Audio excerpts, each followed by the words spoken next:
Welcome to the Wednesday Q&A, where you all ask the questions and we answer. I am joined, as always, by my lovely, amazing, intelligent, and such a fun co-host, Kristen Williams. Hey, Laura. Hey, everybody. Ooh, it's fun. We are fun. We are fun. We are fun. We have fun together. We do. We love us. We love All us. right, let's go ahead and get started here. We had a question sent in to our support at lityoga.com from Summer. And she says Summer has pain deep in her right glute that shoots down the back of her leg. It has been persistent for over 3 months now. I haven't done a workout or yoga class since February. I'm an athlete, so it's really beginning to wear me down and it interferes with my daily life. It started back last July after I finished my first half marathon.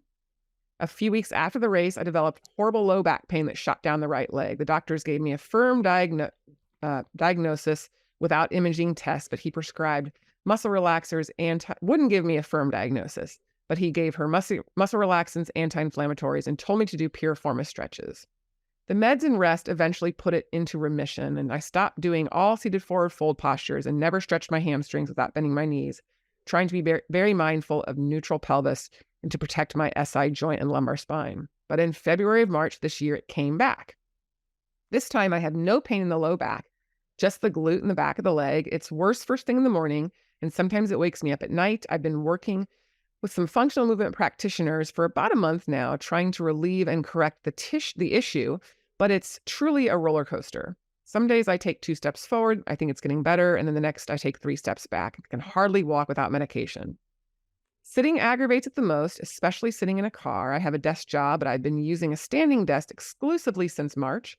When doing windshield wipers with my knees, I find that internal rotation is much more accessible and pain-free on the affected side. To make things a little more complicated, my husband and I are dealing with infertility issues and trying to conceive. So I'm feeling pressured to get this figured out before I get pregnant and add even more variables to the mix.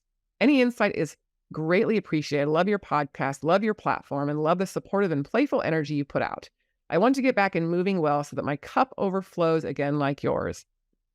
Oh, bless her heart. I mean, sweetie, yeah.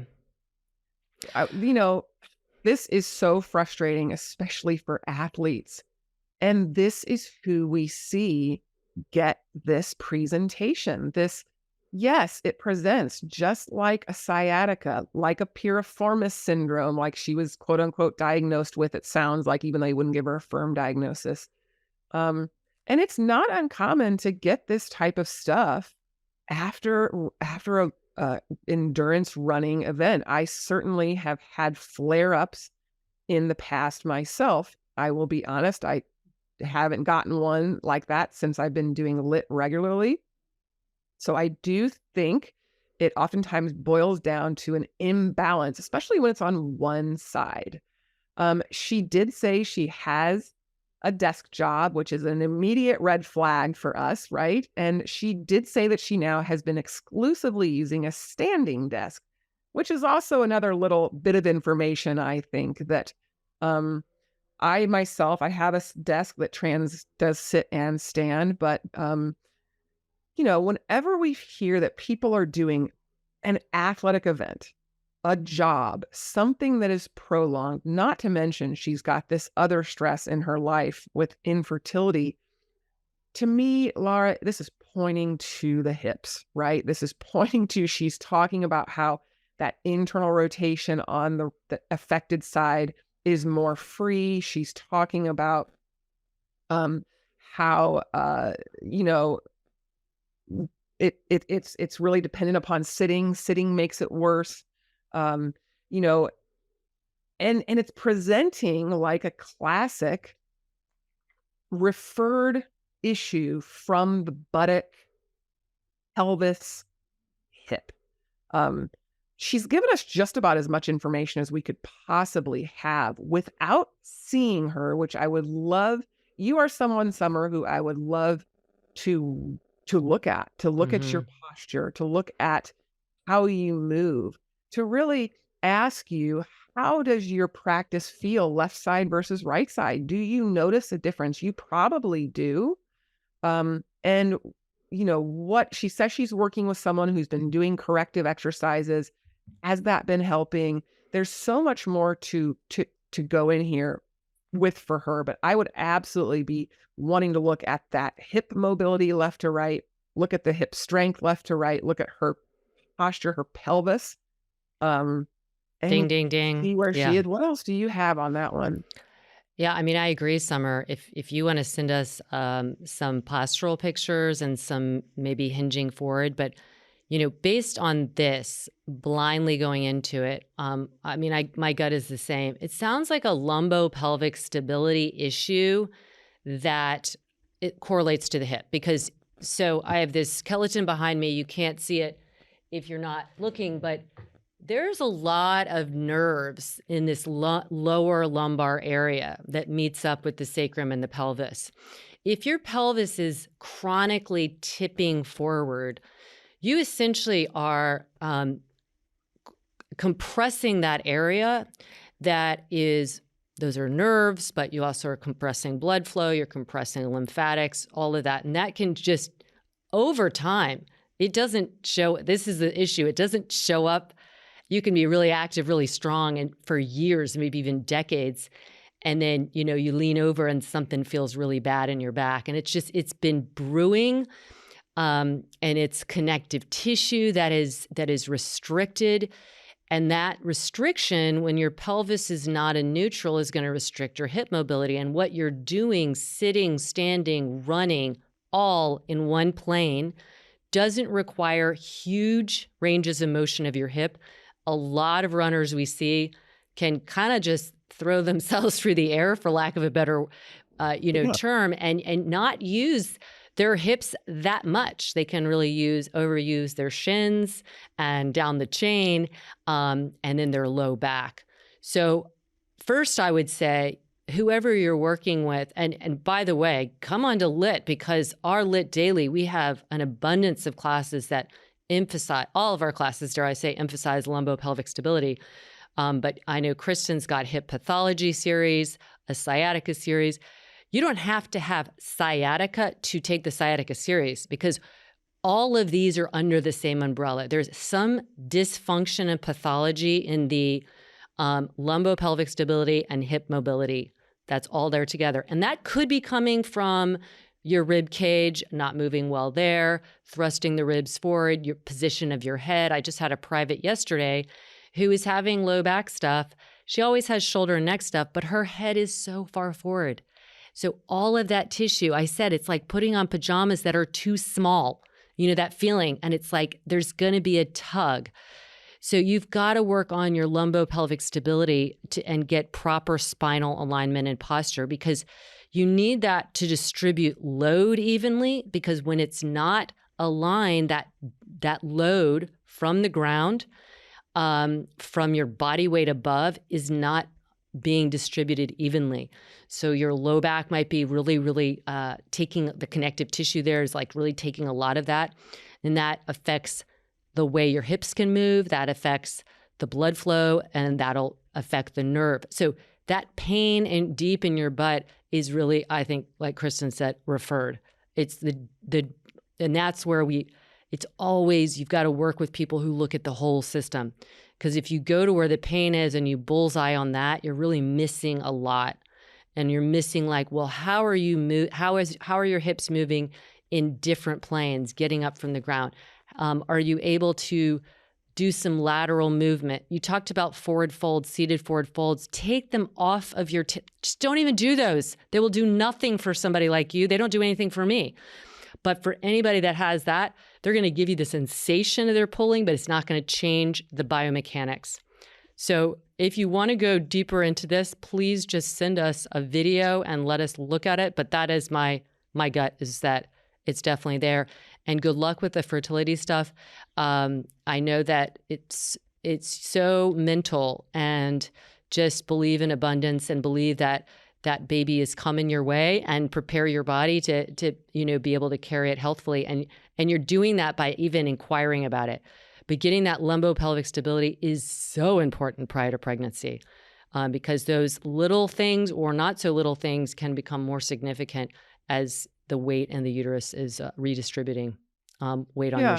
pelvis. And I would say, like, she's got that standing desk, stand and sit, Yeah. if it can prolonged standing is going to be just as detrimental as Yeah. The sedentary is really almost like stationary. Like stationary. sedentary is you're not moving out of one position.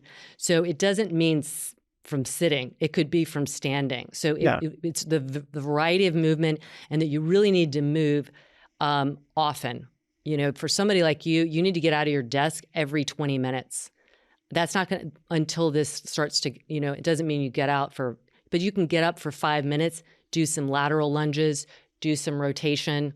You're going to need strengthening probably more than stretching, but some fascial work would also probably benefit, some like really good structural integration. And I agree with that hip yeah. mobility, because I'm a classic runner. I do not use my hips. Like walking, I feel more hip work. I know. Like, I remember woohoo! running, and it just kind of like you land, and that's what those wonderful, the Achilles is made for. It's like, but you can get away with it. And especially if you got that any kind of anterior tilt or lumbopelvic instability, it's going to continue to kind of tighten that low back. Yep. All right, Jennifer Artman, my question for the podcast: having connective tissue disorders, there isn't a whole lot I can do without making matters worse for myself by way of inflammation. So I stick to movement, quote, gentle stretches, and things like Qigong. This has always worked well since I'm naturally long and lean, but I'll be 50 in August and I'm in menopause and my middle is getting icky. Is there a gentle way to tighten this area without hurting myself? I can't plank because of what it does to my neck and shoulders. Physically, I can do almost anything. I'm not weak. I'm just very flexible, but my fascia is apparently a mess. Aw. Well, bless you. KB's not in menopause yet, but I'm in menopause, and I know a lot of other women in menopause that do talk about that kind of middle. I don't know, what is it called again? There's a term for it. Yeah. But basically your middle, like you just kind of, women do tend to get more accumulation of fat in their middle after menopause because of the imbalance of hormones. Those balance of hormones, which include testosterone, by the way, it's not just estrogen and progesterone, it's testosterone, might tend to make the middle section more inclined to just hold on to stuff. So I don't know I'm more concerned about how you feel. I know you're also concerned about how it looks, because that's just how we are. But let's talk about the feeling part more, because I think when you feel better and are able to move better, then you will feel stronger, and you're just going to feel better about yourself all the way around. So you're very flexible. You have a connective tissue disorder. You say you can't do plank. I'm not disagreeing with that, but I do know people with connective tissue disorders that eventually do plank. So one thing I would say is open up your vision of what is potential. You will need to focus excessively on stabilizing your core well, because with any kind of connective tissue disorders, there is a decreased proprioception that where you're able to really map where you are in space and get that sense, that input from your body to your brain and back to your body about being able to hold a position well.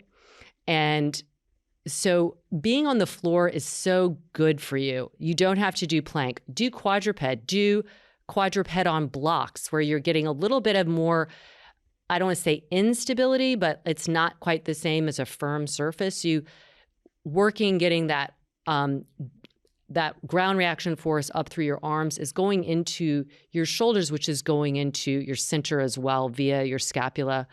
And do movement, but I would really even add some weights. Now, for you, I think a small load is going to be helpful. So it could be anywhere from 1 pound to 3 pounds in each hand, because what the weight is going to do, it's not about getting strong. It's actually about getting more information. You need a little bit of extra load.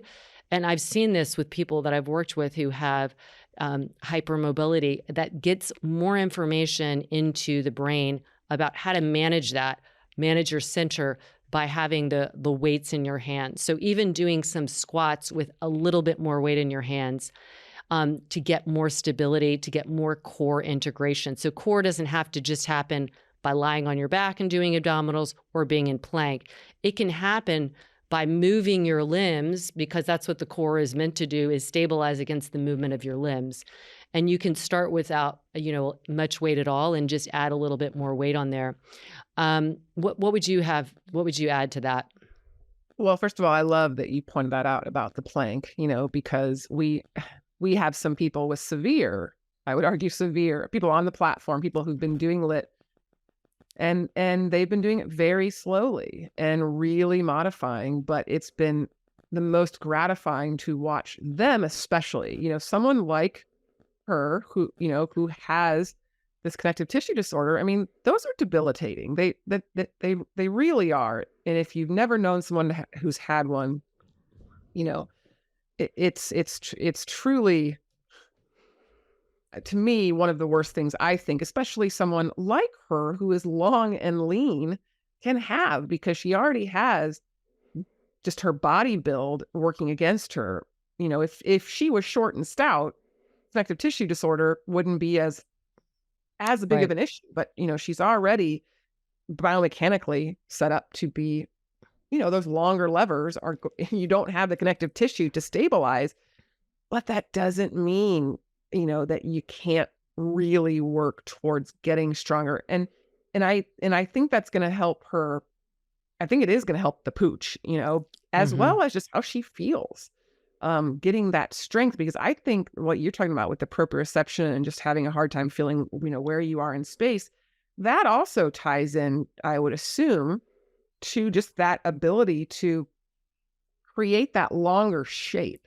If you can, because I think a lot of, yes, we can't change the hormones. We can't change, I think, the way the fat distributes differently as we age. But, our body shape, we can, which matters, as we age. I see this, people's posture starts to degenerate. And so the belly goes out because the spine shortens. So as we get that strength, that length, and planking is part of that ability to, in my opinion, because I'm long and lean too, to really wrap the tailbone long and lengthen out through the spine and pull up in those deep abdominals.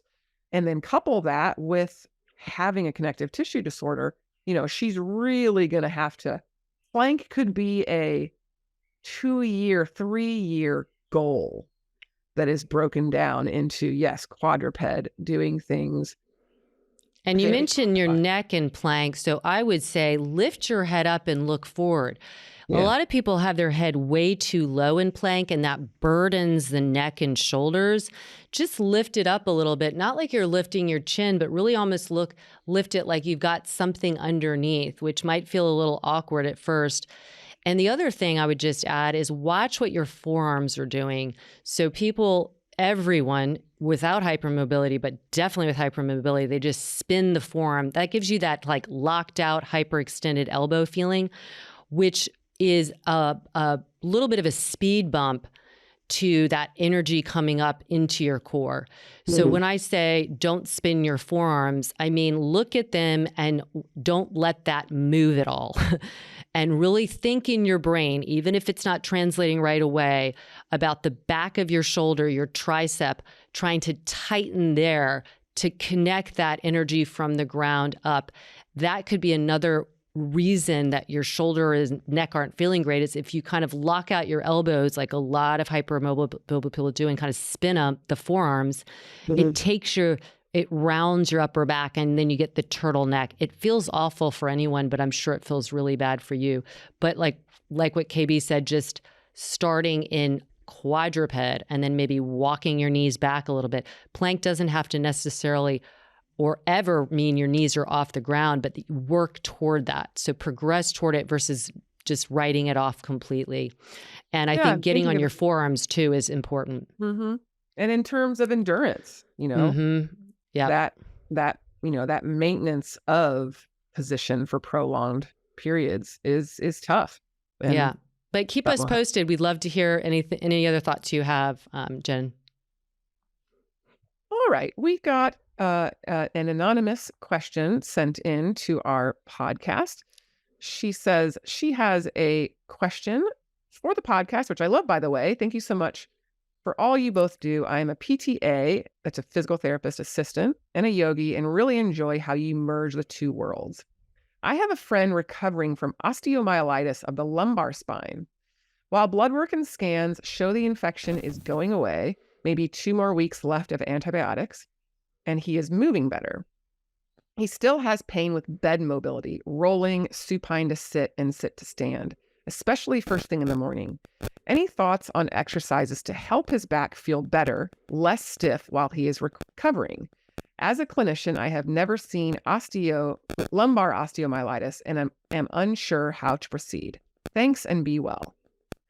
And so for people who don't know what osteomyelitis is, it's an infection of the bone. And so actually the spine is one a common area. The spine, the hips. That I have seen people with having that, especially adults. So that I maybe you haven't seen it yet, but that's not unusual for adults to have that in the spine and hips. Right. And so when you have a bony infection, there is certainly an instability that can be created around the bone. And so a lot of times people are advised, not to do stuff rightfully so, to stress the bone until that infection is cleared up and the bony integrity becomes more substantial. So it's no wonder, I would guess, he's probably been feeling pretty low, but also probably has not been moving very much. And it's good to hear that he's pretty close to being cleared out by way of infection. But, I think we still have to be mindful of both how that has maybe stiffened around the spine, but also how the integrity of the bones might be, which is why I love LIT, because we never crank on anything. We're not pushing into any end ranges of motion. So, for someone like him, he feels worse in the morning. He's almost presenting to me similar to like a ankylosing type of just that classic tightness in the spine, in the low back from lack of movement. So, first thing in the morning, just having him rock from side to side, the knees, maybe even doing some gentle pelvic tilting just to kind of get the juices flowing. Even if he's not working at the spine, having him do stuff in the chest, in the upper thoracic, getting a lengthening that way. Even like our low bridge, I think, before you get out of bed, bend the knees, feet down, lift the hips, draw that tailbone long, just that littlest bit where he can then kind of tiptoe the spine down. And just, Laura, you use that analogy that I love where you're taking like a credit card and you're bending it, and how you just sort of have to grease the wheels a little bit. You don't want to go so far that it breaks, or like when you're trying to, a door is jammed and you sort of wiggle it back and forth to get that movement. It sounds to me like for him, the initial thought will be movement, loosening up his hips. I bet his hips are tight. So having him do just a supine figure 4, working towards cat-cow, working into some lateral planes of motion. He certainly, I think, will benefit from stability work as well. So a combination of the two. But, for someone like him, you do want to let pain be your guide, but not be your, you can't listen to pain. It's where you don't do anything that causes you discomfort. So he may be moving into some discomfort, but, really I like to use the stoplight analogy. Let him move into some green light, yellow light, nothing up in the red light type of pain. And just as he moves, he probably feels better as he gets going.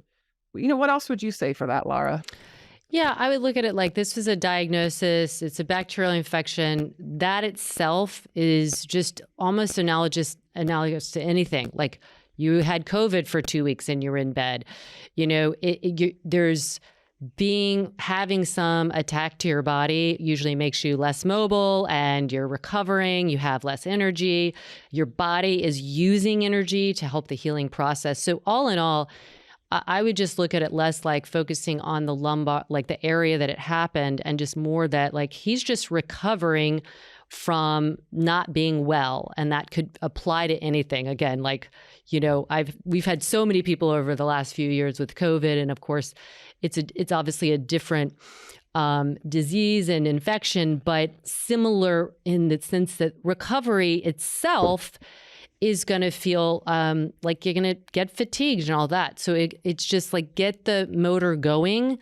I totally agree with what Kristen said. I don't think you have to stay away from movement, but you don't have to directly move around the lumbar spine because there's so many things that attach to it that also, like you move your ribs, you're going to get some of that back tissue. You move your hips, you're going to get some of that back tissue.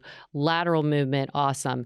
So I would just say, proceed, carefully, just like you would with anybody who's recovering, because the recovery from an attack on your body, bacterial or viral, that itself takes a lot of energy.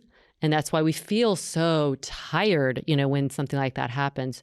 But movement is going to help. Remember, his lymphatic system, which is going to help clear out any remaining remnants that the antibiotics didn't take care of, like that's what we need to do, because the lymphatics are a huge drivers for our immunity, and they require movement to work well. So it's like we do have to get, start pumping, but it can be small at first, and then just see how his body responds.